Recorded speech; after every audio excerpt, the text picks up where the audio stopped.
It's Sunday morning, and every decent man and woman is listening to Test Miles with Nick Miles on FM News 101 KXL. Buckle in. Oh, Sunday morning, time to talk cars for the next 60 minutes on your weekly automotive experience. I'm Nick Miles, and you're listening to America's Automotive Radio Show. Keep connected on FM News 101 KXL. Test Miles, locally created, nationally celebrated. On today's show, we'll be talking about the cars that we have been driving. Also, Editor-in-Chief of Test Miles, Jeff Zerschmied, will tell us about car data security. Dan Lacey is here from Bob's Auto Cafe. We'll find out what the cafe is serving up. And we'll talk product. Ryan is here from Afterglow Detailing, and we'll find out about some fresh new product that he has been testing. So a packed show. One of the cars I've been driving this week is the Hyundai Veloster. And this vehicle is interesting. And I think it's one of the vehicles that hits the list of most underbought small cars. It is a very small three-door, I guess it's a four-door vehicle, but one that includes the hatch at the back. It has two doors on one side and one door on the other. At least that's the way it was originally marketed. I don't think that's the best attribute of the vehicle. It's, I think, very similar platform to the Kia Soul, but a very different vehicle than the Kia Soul. And when I say undershopped, I mean, it's one of those cars that actually has spirit. It has vigor. It looks great. And if you buy the turbo version, it drives well. But a lot of people pass it by because they don't consider it to be a fun family car, which is exactly what it is. On the inside, there's a 7-inch touchscreen. The interior space, 105 cubic feet, push-button start. Those interesting door configurations, 5-star crash safety rating, and also has lots of other electronic driving support things, I guess you would call it, including the vector control, torque vector control. The panoramic sunroof, I think, is kind of cool, and the fact that it has the dual-tipped chrome exhaust. Would you really consider this a family car? Yeah, absolutely, as long as your family is not, you don't have adults. Because there is room in the back seat. How much room? I mean, enough room to get a kid under 14. Okay.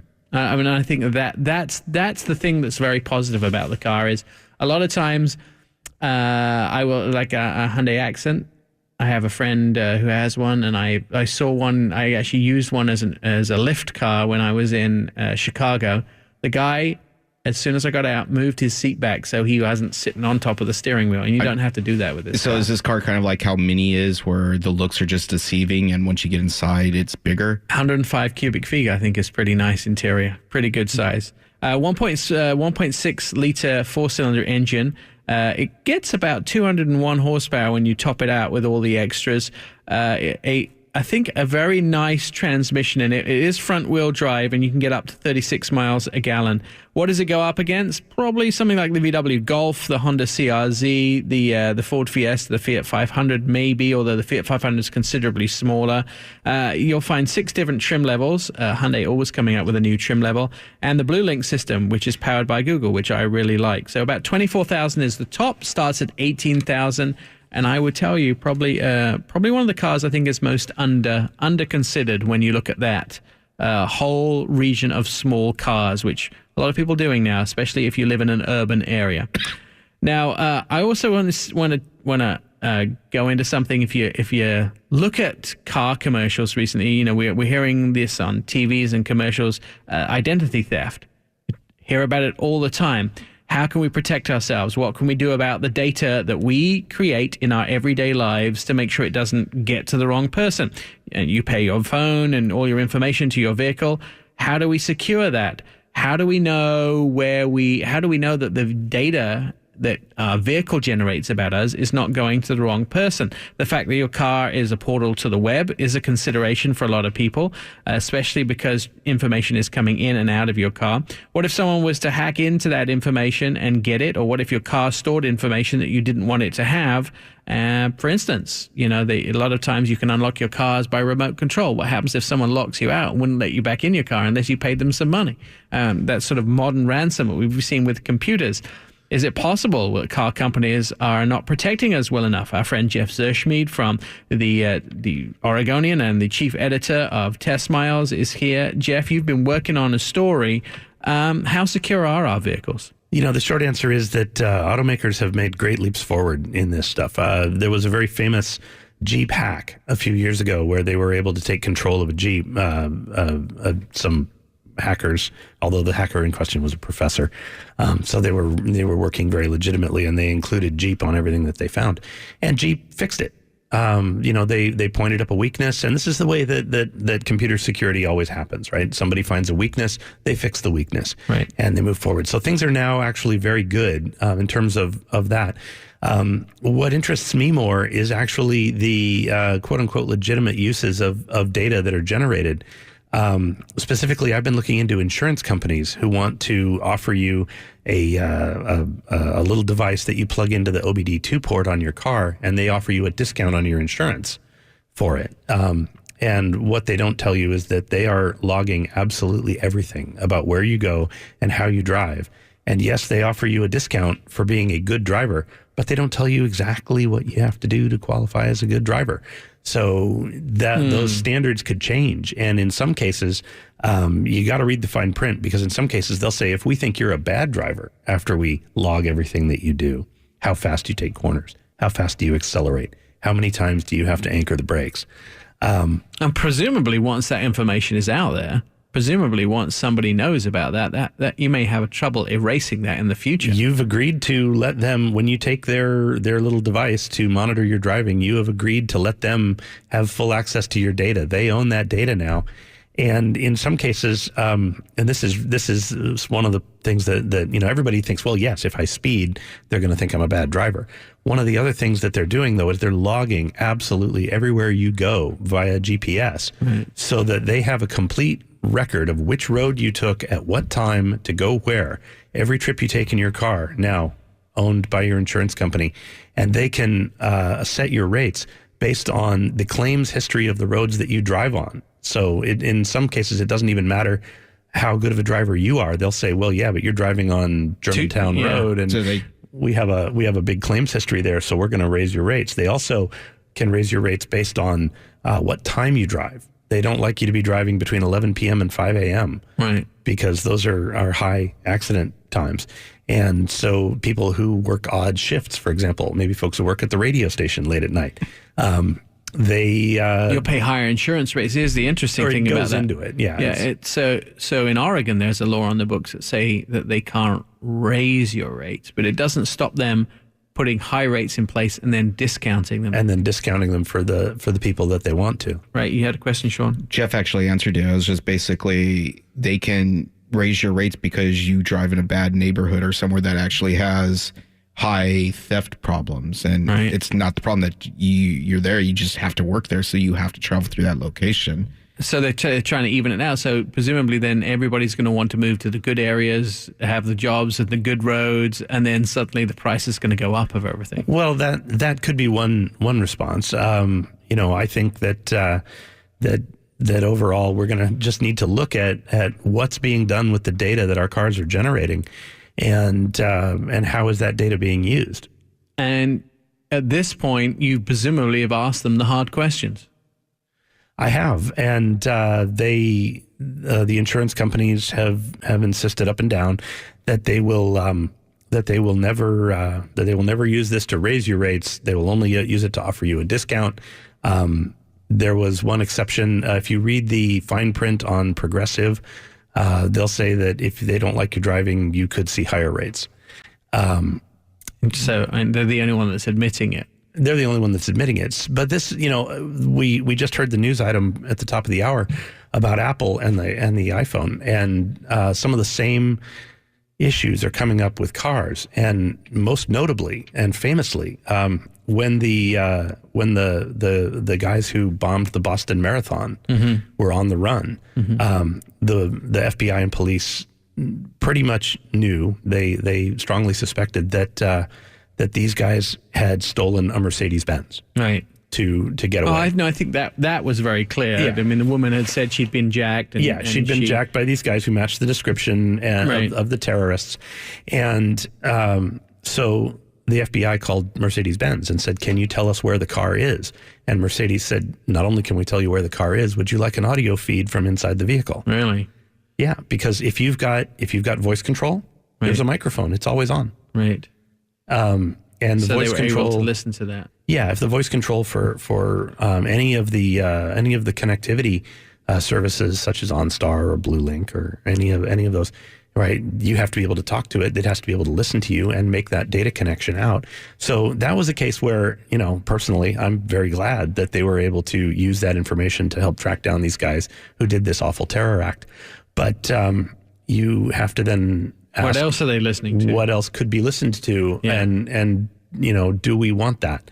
And so I'm not saying that any of this is necessarily evil or bad, but it's something that needs to be clearly understood so that you can make it could end up hurting us as well as helping us. You need to be able to make an intelligent decision. What ends up happening in the future when somebody comes up with a kill switch in the car, which can be perhaps that'll be one of the new tech things where you can push a button in the car and it'll stop sending data and stop recording and all those type of things. Maybe I should have said that out loud. Maybe I should be working on one. And you can do that now. If you buy the base level cars, they don't come with all this stuff. So if you're concerned about that, don't take your insurance company's device and buy the base model without all of the fancy electronics. Yeah, now what I'm gonna, and then I'll take it into Peter at Mobile West and have him put in the fancy stuff that doesn't communicate with anybody. You see, that's what I'll do. There you go. All right, you're listening to Test Miles. Coming up on the show, we're going to find out about a new cafe, but it's not the kind of cafe you're thinking about. We'll tell you all about that. Plus, we'll have some product review, and we're going to be joined by Meguiar's, who are going to tell us why they are the product of choice when cleaning your car. That's coming up on Test Miles. I'm Nick Miles. Test Miles, like NASCAR, but with one right turn. TestMiles.com. It won't allow it. All right, stay tuned and keeping you connected with the automotive world. You're listening to our little car show called Test Miles. Thank you for helping us head into our third year. Good morning. In 1901, Frank Meguiar Jr. started making furniture polish, one bottle at a time with egg beaters. Now his business has been growing for 115 years and focused on the auto industry. I kind of like that. All right, Sean, what have you been driving this year? I had the 2016 Subaru STI, and it's basically a little four-door affordable race car. Probably one of the best rally cars out there and best handling vehicles you could buy for under $100,000. It has a 2.5 liter four-cylinder twin turbo engine, cranks out 305 horsepower, and it comes in a 6-speed manual or an 8-speed automatic. And obviously it only has all-wheel drive. Fuel economy on the car is not the greatest, but with this car, who cares? Especially with low gas prices. Only gets 1723. Only has one competitor now because the death of the Evo. But the only competitor really for the STI is the Ford Focus RS. Which is not really available yet. Not available, and I still don't know if you really consider it a competitor to the vehicle. We do know that Kia is coming out with a Forte competitor to it, however. That'd be nice. It needs some competitive. Competition probably is Thank the word. you. It's early. My Dutch Brothers hasn't kicked in yet. Driving impressions on this car is just fantastic. This thing is the best handling vehicle out there. You can take any corner. You can change how you actually want your drive suspension to be. The only bad with the vehicle is basically shifting it is really stiff, and at stoplights, it just I don't know how to describe it. It's hard in the city to drive because it shifts really hard. It's meant for the track, in my opinion. You basically get into it for $34,000, get up there into $40,000 range, but it's well worth every dollar. Of course, there will be. I think this is going to be one of the hot new segments where these we like to call them hot hatches, although the Subaru technically isn't a hot hatch anymore. This is going to be where everyone's getting into because no longer do people want these very boring, cheap, small cars. They're looking for something that has a little bit of bravado. So look for that space to be very, very competitive over the next few years or so. Now, if you go onto the website Bob's Auto Cafe, you can read about this 501c's mission statement. It's to train people seeking employment in the automotive field and to provide reduced cost automotive services to those in, basically in need. If you need a simple help with your car, they'd be happy to do that. To tell us more about Bob's Cafe is Dan Lacey. He's in the studio. Dan, let's clear up a few things. Bob's Cafe, and your name is Dan. Yeah, my name. Yeah, exactly. I know it's a solicitation phone call if somebody asks for Bob, so that's a clear giveaway. The name Bob's Auto Cafe came about because, bottom line is, my youngest daughter at 2 years of age kept saying me. I gave her, after all this debacle, I finally gave her a name of Bob.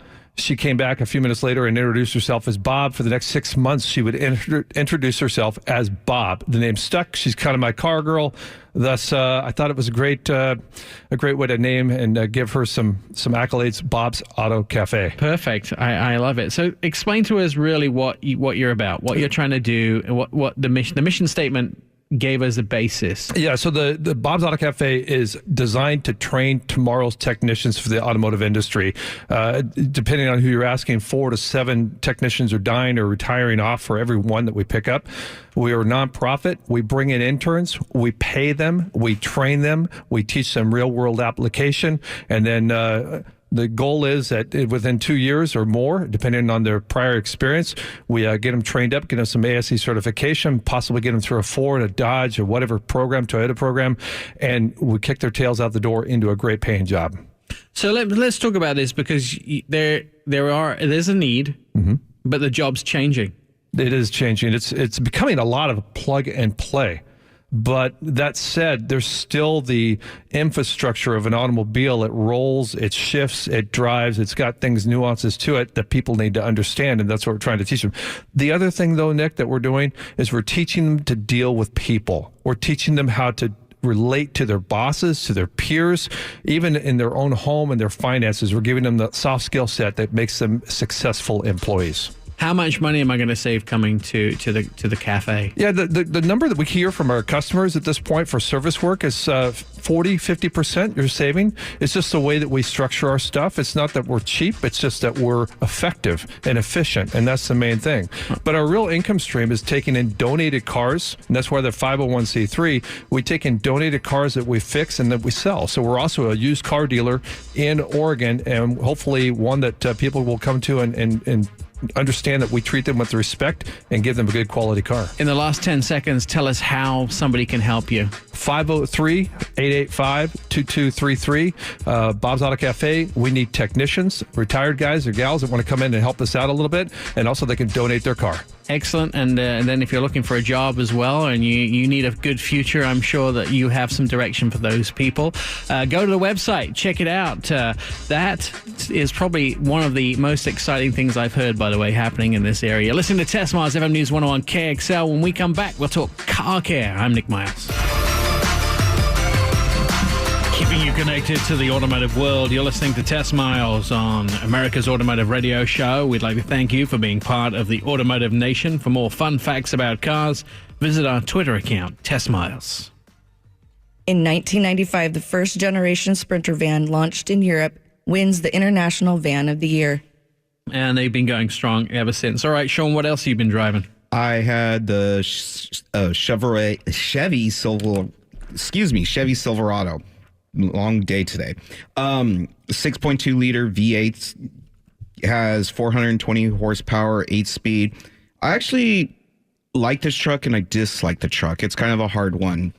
I mean, it drives like a truck and it's a big truck, and they have some great features, like in the bumpers, they actually have step guards so you can get into your bed. And on like Ford, where they have a little tinny kind of system that comes out of the tailgate, there's a right into the bumper. They also designed that'll come out here shortly, that they're, the step rails, you can actually kick it and they come out to the side, so it's easier access to get into the side of the bed. They have their 4G LTE Wi-Fi hotspot in the vehicles. Its competitor is the Ford F-150, Ram 1500, Toyota Tundra. It's a nice truck. I just think for the price of it comes a little short with some of the other trucks out there. The one I was driving was $50,000, and it didn't have the Wi-Fi, didn't have the blind spot monitors, but still a great truck. I just wished for $50,000 you'd see more of the options that you see in some of the competitors. All right, awesome.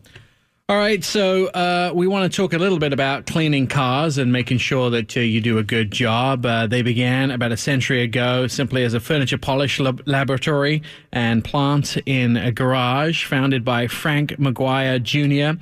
Now it spans the globe as an international car care brand, celebrating its 110th anniversary in 2011. McGuire's Inc. has become one of the world's leading surface care product companies, providing highly specialized product for almost every portion of your life. Mike Pennington from McGuire's joins us this morning on the phone. Mike, let's talk about wheels, because this is something that we've had concerns about, cleaning wheels, making sure you get there, what sort of products work best on your wheels. So for car enthusiasts, do McGuire's provide things to clean your wheels that really are different from other companies? We do, and actually, to start with, good morning out there. We make quite a few different kinds of wheel cleaners, and it's interesting you mentioned about wheel cleaning, because wheels are kind of one of those things that you can really personalize your vehicle with very easily and really make it your own very simply. And because there's such a wide variety of wheels out there, from one-piece, two-piece, three-piece, and also all the different coatings and paint styles and polish, you got to really make sure and choose the right wheel cleaner, because if you don't, you can actually permanently damage those wheels, and that's the last thing we want to do. And that's why we offer 3 different wheel cleaners. Well, let's start with the washing of a wheel. So that's the basic, Mike. Do you use the regular car soap, or even just washing the wheel, do you need to put special solution on the vehicle? Well, that's one great way to do it, is to get a separate bucket, a separate wash mitt, because you're never going to want to mix that dirty road grime, but more importantly, brake dust, and carry that back on your paint. So get a separate bucket, get a separate wash mitt, and that's one way, but a lot of people don't believe that's quick enough or fast enough, but technically that's the safest way to clean your wheels. And then the step up from there is if you want some additional help to make it quicker and easier, and actually there are some chemicals that will help break down that brake dust. Again, that's where specialized wheel cleaners come in that are designed, for example, for chrome wheels, polished aluminum, and even for your silver factory-coated wheels. So let's talk about the products you provide. What are the 3 special sort of surface products that McGuire's make for wheels? Well, we actually make 3, and that's kind of I don't want to say an industry standard, but we had to break it down to be simple. And if you've got a chrome wheel, and we're talking an actual real chrome wheel, this product is called Hot Rims Chrome Wheel Cleaner. And because chrome can really take the most aggressiveness from a pH scale, the chrome wheel cleaner is going to be an acid wheel cleaner, and it works fantastic, literally to melt away brake dust and road grime on chrome wheels only. So you want to be careful not to use it on anything but chrome wheels.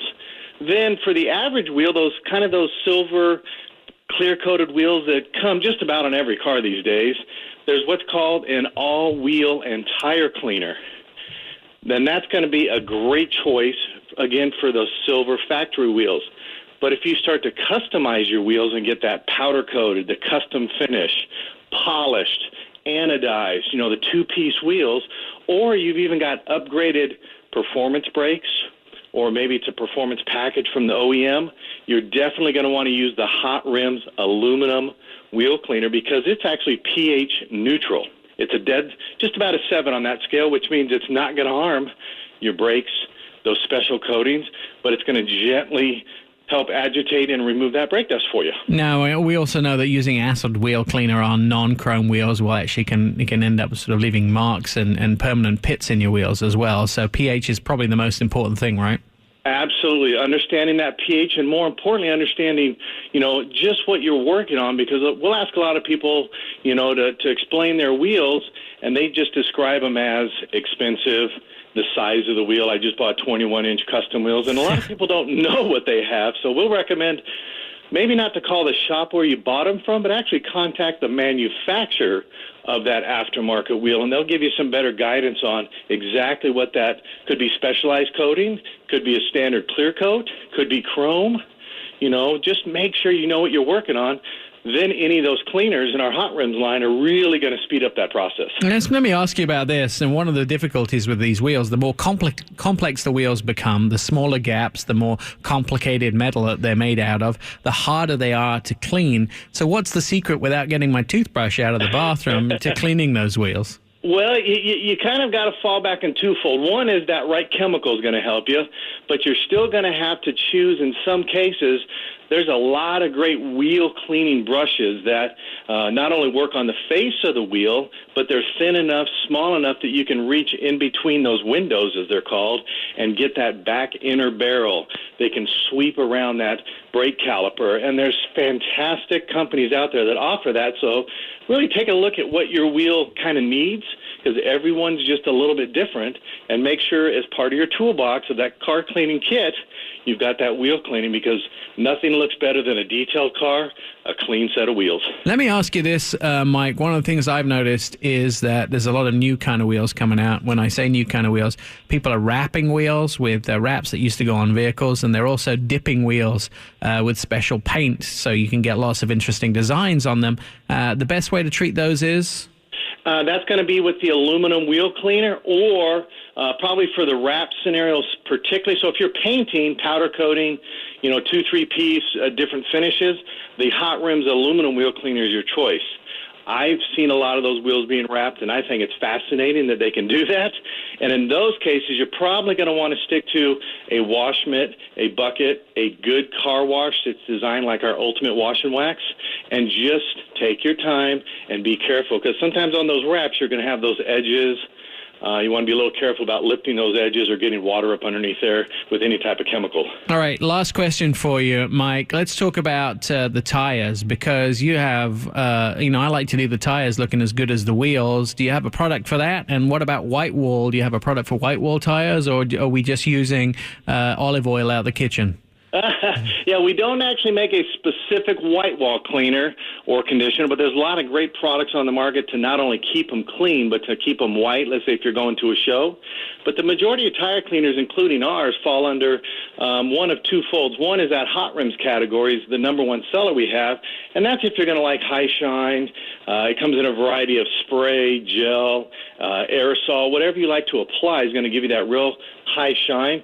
And of course, we also make our endurance product, and that is great because people want tire dressings to actually last a little bit longer than 1 week, and that's where our endurance, it smells like grape. It's pretty famous if you walk around the show car circuit, but that product is still available. And really a tip there when you're applying tire dressing is make sure that tire is clean, dry, and you don't put too much product on, because the more you put on, you're probably going to get some sling up that side, and none of us like that. No, we don't. None of that material down the car, especially after you've spent time cleaning it. Obviously, we come across a lot of detailers, and it seems like Meguiar's is one of the favorites. Thanks, Mike Pennington from Meguiar's, for being our guest this morning and telling us how to clean wheels. If you want more information, go to Meguiars.com.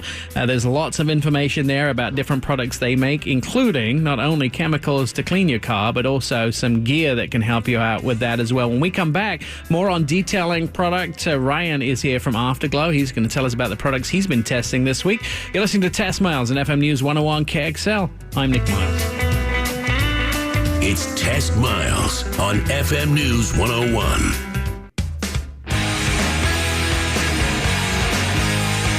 Test Miles, like NASCAR, but with one right turn. TestMiles.com. From our studios in downtown Portland, this is America's Car Radio Show. We'd like to thank you for being part of the Car Nation. I am your host, Nick Miles, and joined by our crew, Sean and Jen. You can find us on radio, TV, mobile, or at testmiles.com. In 1914, Detroit's first car wash was called the Automated Laundry, which consisted of 5 men, 1 to wash the car, 1 to rinse the car, 1 to dry, and 2 men to push the car through the assembly line. Of course, after pushing a few cars, the attendants got pretty tired. Yeah, I bet they would, especially some of those old big jalopies. All right, I have been driving the Jaguar XF. This is the brand new version of Jaguar's XF, and I will tell you that they made some significant changes this time around. One of them is the fact that they have the XE coming in, which is a smaller vehicle, like the BMW 3 Series size. So they wanted to make the XF bigger, more 5 Series, more expensive, and they've done a great job. They, of course, have made it out of aluminum, and since Jaguar are famous for doing that, or aluminium, as I like to call it, just to confuse everybody. Electric power assist steering. It has 8 to 10 inch touch screens, depending on what kind of model that you buy. It has that thin TFT screen as well. A wraparound LED lights in the front, really nice hockey stick graphics, optional mood lighting on the interior with 10 different colors to choose from. Personally, I like the yellow. 3-liter supercharged V6 up to 380 horsepower. It has that ZF transmission, which is an 8-speed all-wheel drive, intelligent driving dynamics. About 30 miles a gallon is what I'm getting out of the vehicle. What does it go up against? Well, a multitude of vehicles, but if you're talking about luxury mid-size sedans, you're talking about Audi A6, the Cadillac CTS, Mercedes E-Class, Lexus ES, and Hyundai's Genesis. 4 different trim levels, and it also has their in-control system.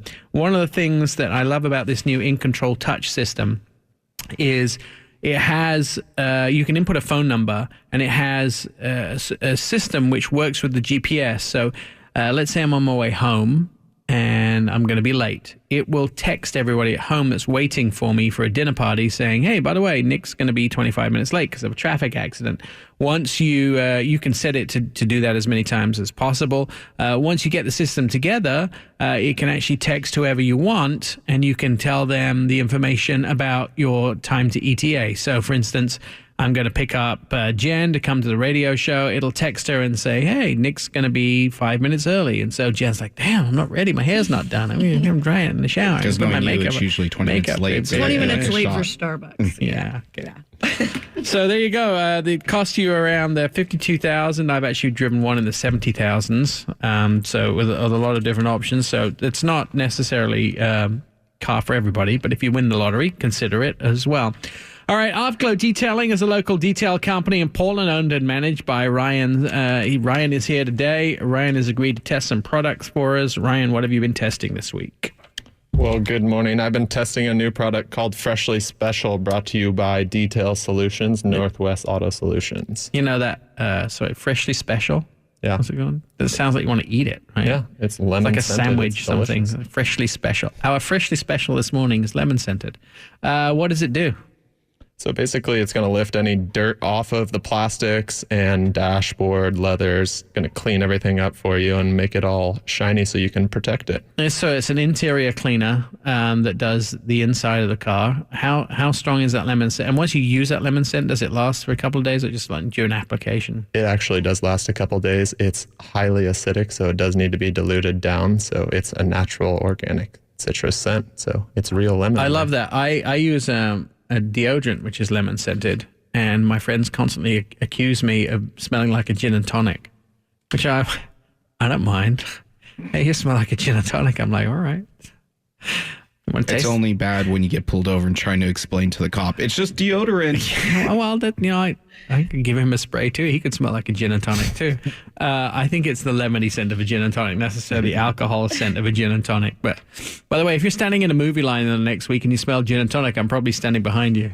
All right. So how do you feel? How did it do? So it actually worked really well. As far as a cleaner, it's basically specifically for an interior plastics and stuff like that. So it worked exactly for what it was supposed to and left that lemon scent for up to 3 days, I noticed. Is there a lot of competition? There's a lot of competition inside. There's a lot of interior cleaners, but basically you want to find something that shampoos and seals, which is what this product does. But not for carpets. You don't want to seal carpets, right? You don't want to seal the carpets. just for the plastic on the inside of the car. Cost of the product? It comes diluted It comes non-diluted for $59 from Northwest Auto Solutions. And diluted? You don't. You have to dilute it yourself. Yeah, you have to dilute it yourself. Water's free, right? Oh, not really, but kind of How much do free. you get for $59? That's a lot for just a cleaner. Yeah, you actually get a full gallon or a full 5-gallon container. So And that dilutes down to? that dilutes down to several bottles. I mean, I've been using it for a while. Is it 1-to-1 when you dilute it? 1 to 5. 1 to 5. Ooh, so you're getting 25 gallons. Yep. That's enough cleaner to clean all of my cars. Yeah, nearly all of my cars. All right, Test Miles is going to be back next week with another fabulous show, and we'll be finding out what Honda's been up to because they've got a lot on their plate, and they also have a huge amount of the Portland market for sale. And as far as percentage is concerned, we looked at some data recently that showed Honda had 10% of the Portland market as far as car sales were concerned. We'll be talking to them and also talking about big luxury SUVs. But we're here 24/7 between now and next week's show. Go to testmiles.com and we'll catch you next week. This is Test Miles on FM News 101 KXL, and I'm Nick Miles. Throw it in neutral and coast in with testmiles.com.